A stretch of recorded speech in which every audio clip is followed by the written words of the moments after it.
Hey, you're hanging out in the Link Up Lounge. I'm Tiffany Mason. And I'm Donna Ruppel.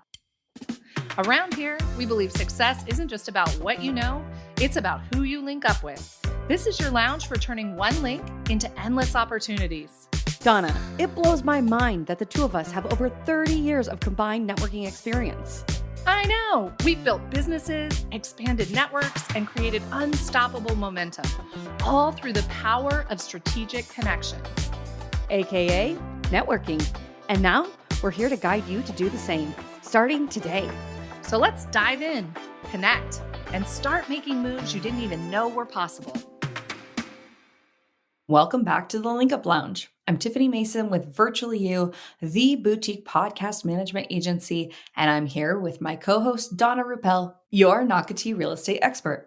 This is your lounge for turning one link into endless opportunities. And that first link, it usually starts with your very first impression. Whether it's in person, online, or a call, first impressions are happening fast.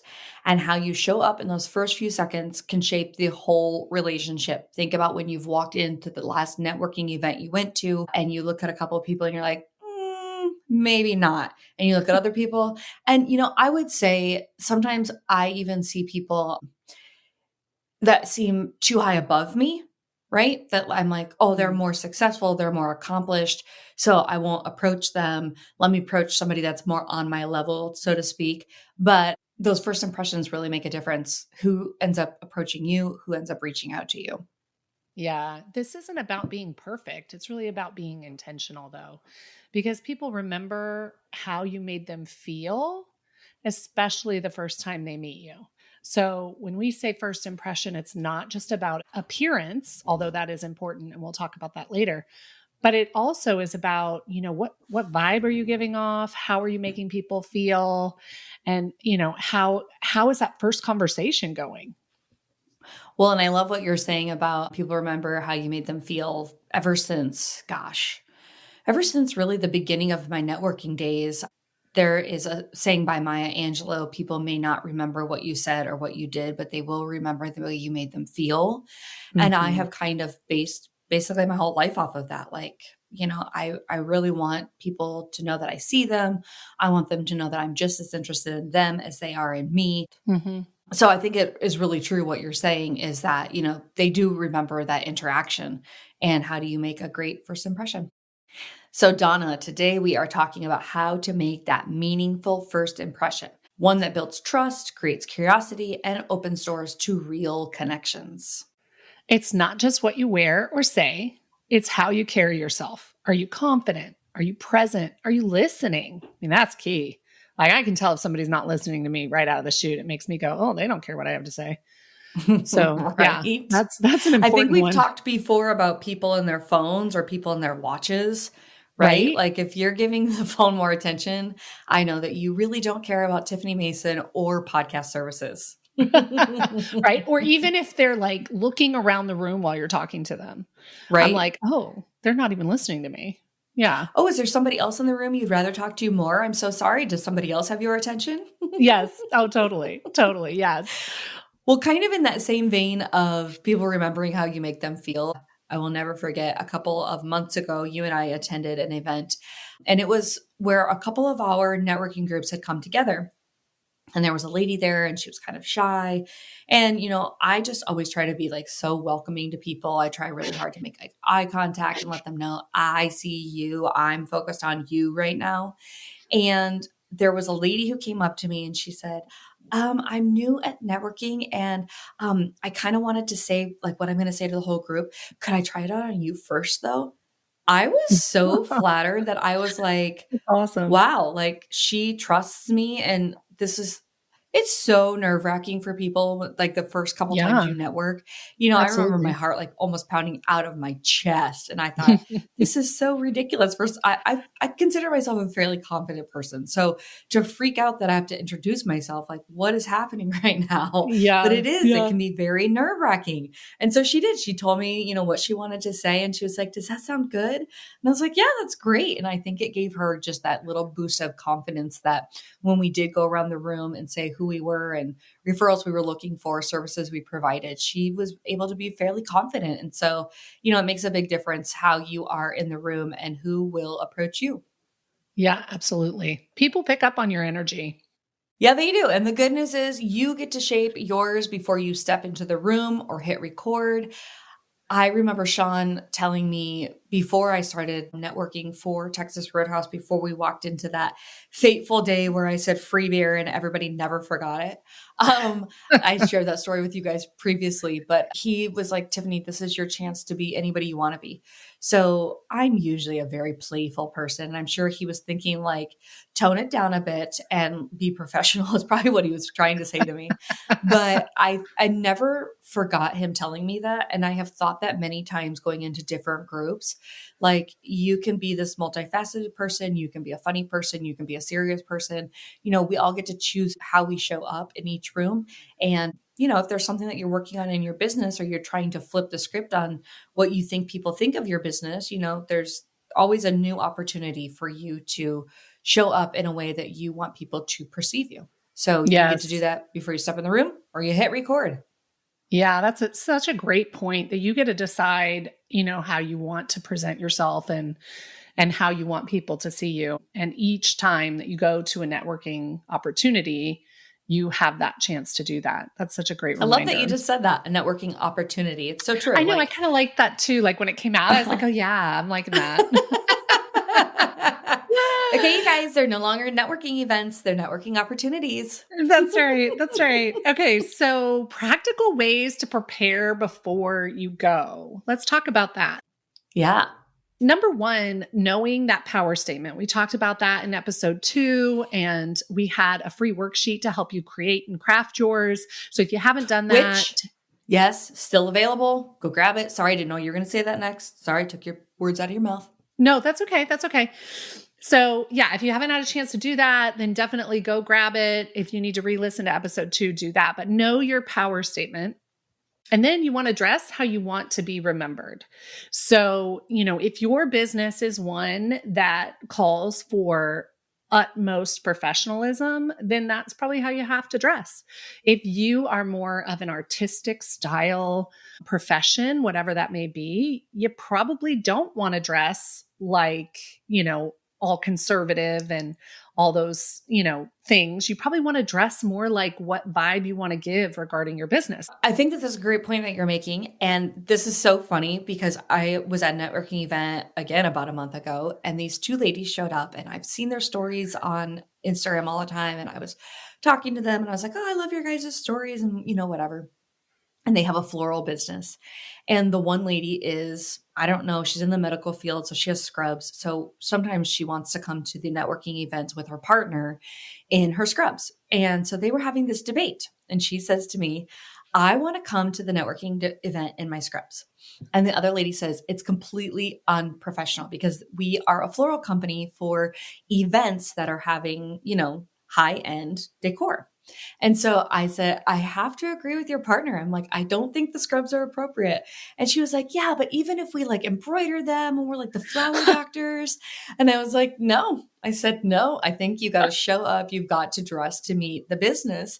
I think that you need to show up in, I guess, business casual. It would be probably most appropriate for a floral business that, they're trying to sell services for decor. But yeah, it was just funny. So that just made me think of that debate that they were having. And I was like, yeah, no, I don't think you can show up in scrubs. No, I don't think you could really show up in scrubs for any kind of networking event unless you are pitching some sort of healthcare business. I also think it's kind of appropriate for people who are doing like filler, esthetician work, that kind of thing. I feel like when they show up, I'm like, oh, they're like legit. They've got scrubs. They're like legit. Or if you were like a traveling pediatrician, you could show up in scrubs. Yes.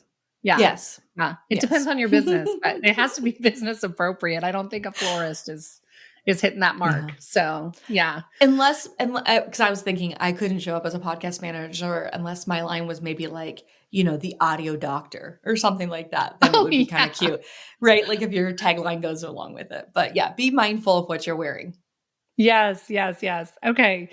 And then, your parents probably told you this, but eye contact is huge. I am such a stickler for eye contact when I'm talking to somebody. If they're not looking at me, I feel like they're not listening to me, and I feel like they're not Yes. interested in anything I have to say. And I file that away in my brain that this person isn't looking at me, And Hmm. so eye contact is huge. We've all been told that in person. Somewhere along the lines, I think with cell phones and the digital world in which we live, people think it's somehow okay to not look at people in the eye, but it's not. You need to look people in the eye. And then Yes. even on Zoom. So this is tricky because if you're doing a Zoom networking event, looking in the camera is looking in someone's, eyes, right? So I had this meeting with somebody that was going to be speaking at an event, and we were on a Zoom, and I'm looking at him on the screen, but I had him minimized in the bottom corner of my screen. And I realized I'm looking at him and I'm thinking I'm giving him good eye contact, but on screen, it looks like I'm not looking at him at all. It looks like I'm looking down at my keyboard, right? Yeah. So I had to move him up so that it looked like I was looking at him.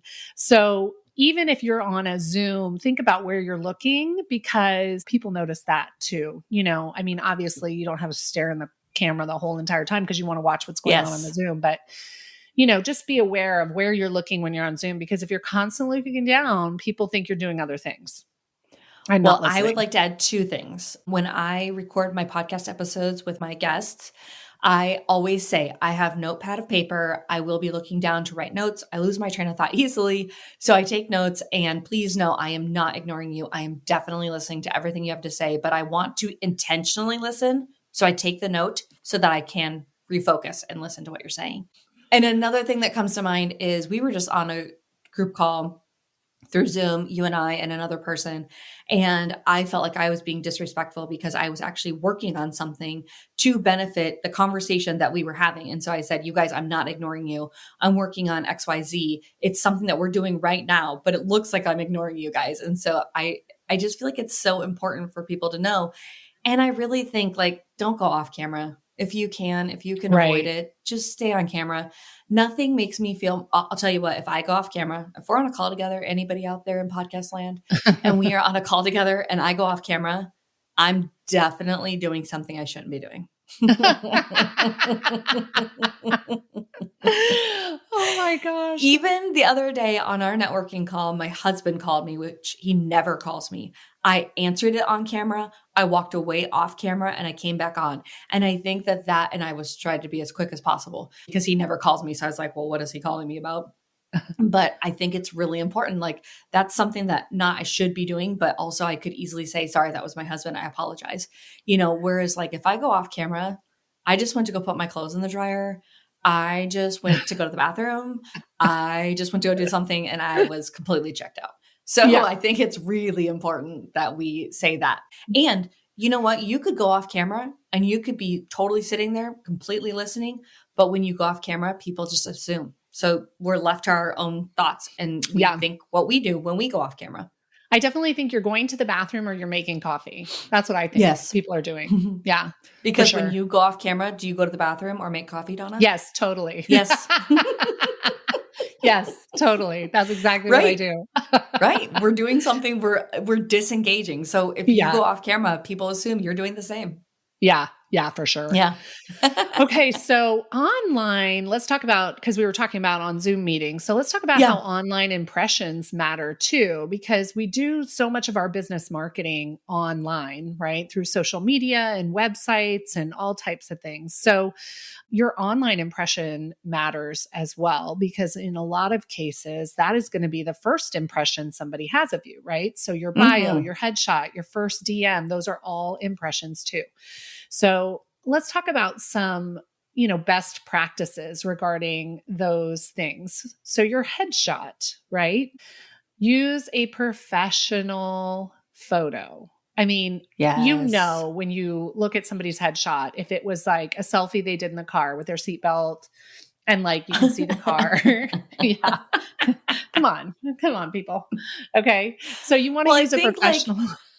I think however serious you take yourself and your business is how serious someone else will take you. So I'm a super playful person. I use a lot of sarcasm, a lot of jokes, a lot of, laughing. But when you go on, you don't see a picture of me like, busting out laughing. You see a picture of me with my headphones on, or you see a picture, an actual professional headshot.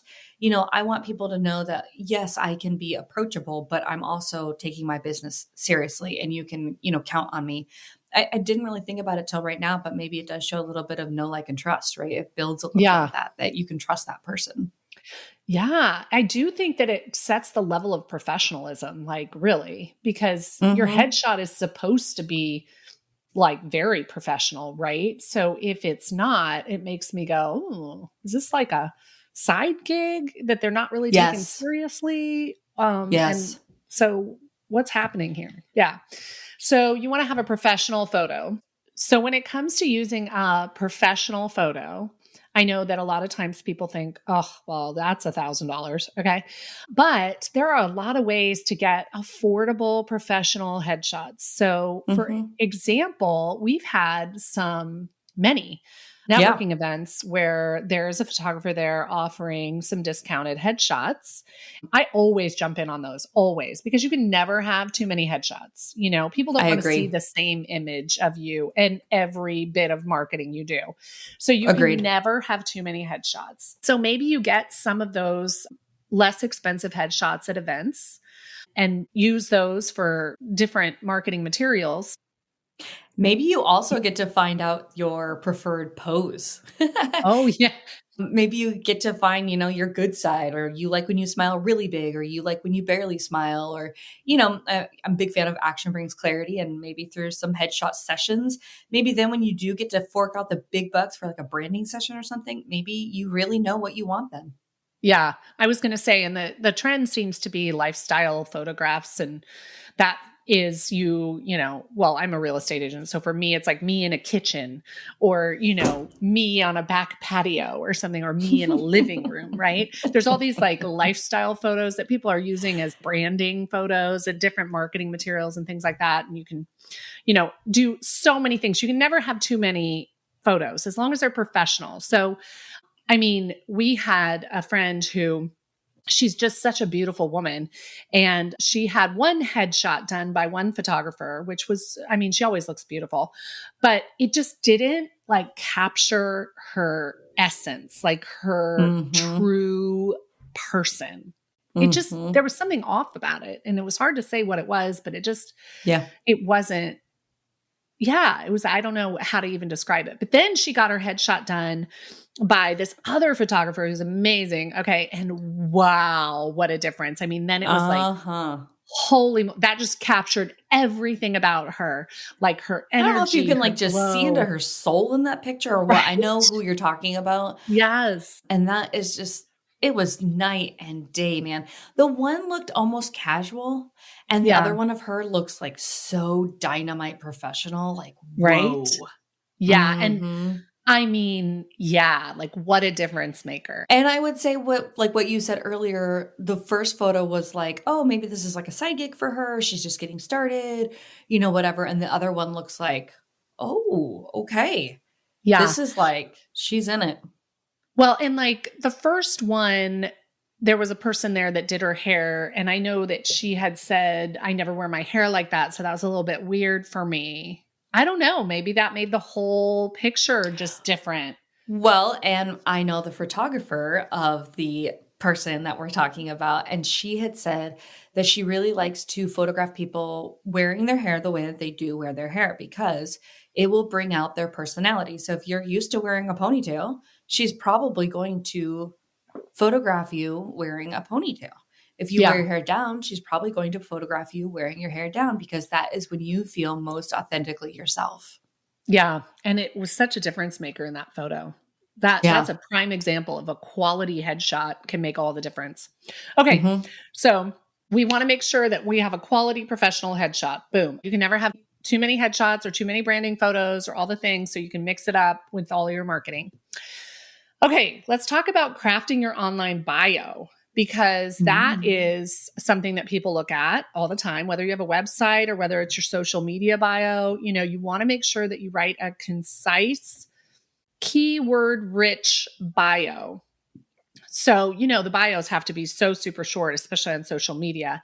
This is a great way to use ChatGPT. I would Amen. Plug in all the keywords into ChatGPT and tell them you need a bio for your Instagram or you need a bio for whatever. And it will make it like very keyword rich, okay, that clarifies who you are and your expertise. This helps people know exactly if you're the right fit for what they're looking for and instant context on who you are. So you can use a touch of personality, but you really want the language to be straightforward, clear, and that keyword rich that we keep going back to.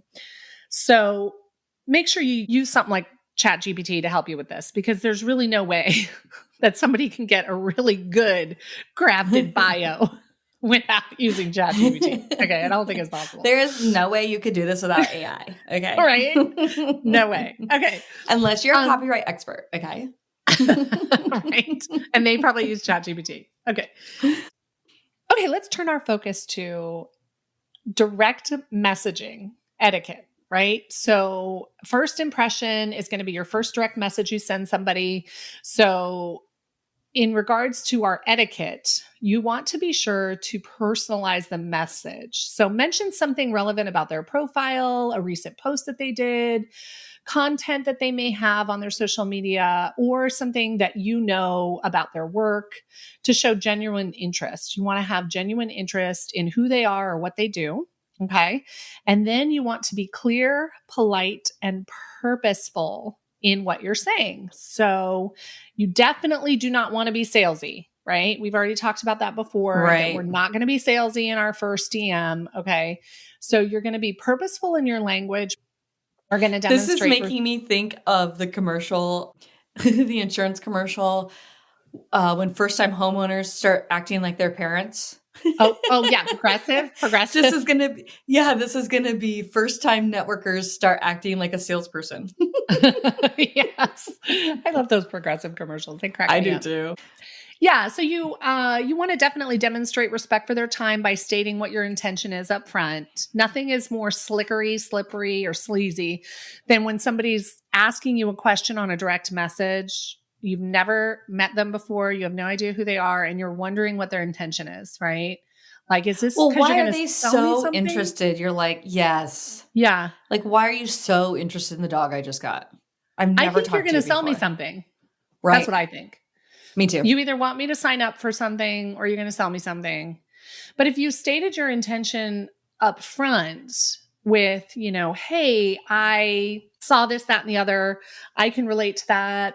I would love to, maybe explore building a relationship with you because I think you could connect me to some other people in our area, in my industry, or whatever, Or nothing's more fun than when you see like mutual friends and you're like, oh, I see that we are friends with this person and that person, which made me think this would be a great connection for you and I to know each other. Yeah, exactly. Say your intention up front though, because if you don't, people are going to assume that you're trying to sell them something or sign them up for something. So yeah. Final tip on kind of closing out first impressions online is just, I would say refresh your photos and bios regularly to reflect your current realities. When somebody friend requests me or, what is it on Instagram? Follows me on Instagram. I always go to their profile and look at who they are. And then I look at what they do. And then I look at, who do we know that we both are connected with? Because that'll tell me if it's somebody that I want to add to my social media or if it's somebody I want to kind of pass on. Right. And so your bio should say who you are and what you do. Well, and the other thing is I have a social media account for Virtually You and I have a social media account for Tiffany Mason. So when I see those friend requests, I go, oh, this is a Virtually You connection. Oh, this is a Tiffany Mason connection, right? Like you are kind of your brand, but mine are separate. And so it does make a difference for me in that respect too. Like, is this a business connection or a friend, like a personal connection? Yeah. Yeah. Well, and sometimes I get friend requests from people, as we all do, right? Yeah. And you're like, who is this person? And just because we Yes. have similar friends doesn't mean I'm going to say yes, because you could be, some weirdo. I don't know. What does your bio say? If your bio says I am Mhm. a weirdo, then at least it is reflecting your current reality. No, I'm just kidding. Okay. So you want Well, to, also, if they're direct sales and they're like really in it and they're just using social media for fishing, you can tell when you go through their feed and it's like, this product and that product and this product and that product and nothing about their family and nothing about like anything that they do. I'm yeah. like, this person's content isn't even relevant to me. It's not even anything I'm interested in. So pass. Yeah. Yeah. Yeah. So you do want to strive for consistency across all your platforms. You could use the same headshot. I don't know if I agree with that, because sometimes it's kind of, LinkedIn headshot may be different than an Instagram headshot. So I don't know that I think you have to use the same headshot across all of them, but you do want to have the same bio. You do want to have the same core messaging across all of your platforms. It doesn't have to be word for word, because the number of characters allowed are different, but you do want to have the same core messaging across all your platforms. I may beg to differ. I like when the picture is the same. So then if I know the person on Instagram and then I go to Facebook and I'm like, oh yeah, same picture. Okay, same person. Whew, okay. Yeah. Because sometimes the name can be the same, but I do also agree in the sense that I think LinkedIn and social media, I think personally, they're two different beasts.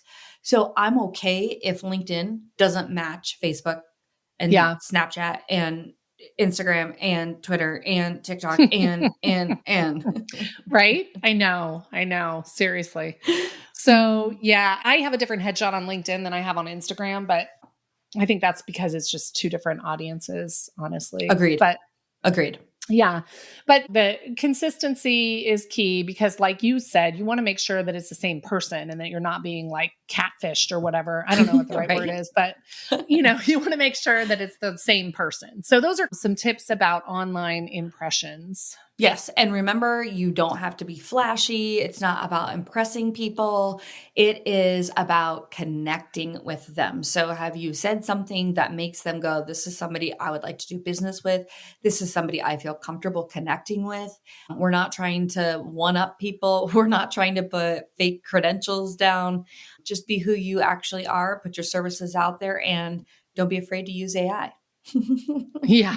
Yeah, for sure. You don't have to be loud. You don't have to be flashy. You don't have to oversell yourself. You don't have to be more qualified than you are. You Right. just have to be, real, really. If it's something that you just started, maybe you don't put it in your bio. Brand new. Right. Come with me. But, you can kind of just ignore it. But if you've been in your industry for 20 years and that's a selling point, then you want to make sure that's in your bio. Okay. Well, it makes me think, what was the story with the financial advisor? And it was like speed dating. And the lady after the guy was like, he had been in it for many years. Uh-huh. Do you remember? I Yeah. know Yeah. it So was more your speed experience dating. or something. Yeah. Yeah. Speed dating. It wasn't speed dating. I was not speed dating. It was Speed speed network networking. opportunities. Sorry. It was speed networking. And I was sitting in one place and then the other side moved, right? So up came this gentleman, and he had been in business for like 20 years and he was a financial planner, and definitely the picture perfect financial planner. Like, he had some gray hair and he had been in the industry for 20 years, right? And he gave his pitch, and then right after him, and it was luck of the draw on how everybody sat down at the tables, right after him was this girl who was 22 years old, fresh out of college, just got her first gig as a financial planner. And I mean, her face was like, yeah, I'm a financial planner, yeah, I know the guy in front of me. Yeah. Why would you give me your business? I mean, she was so deflated from the whole event.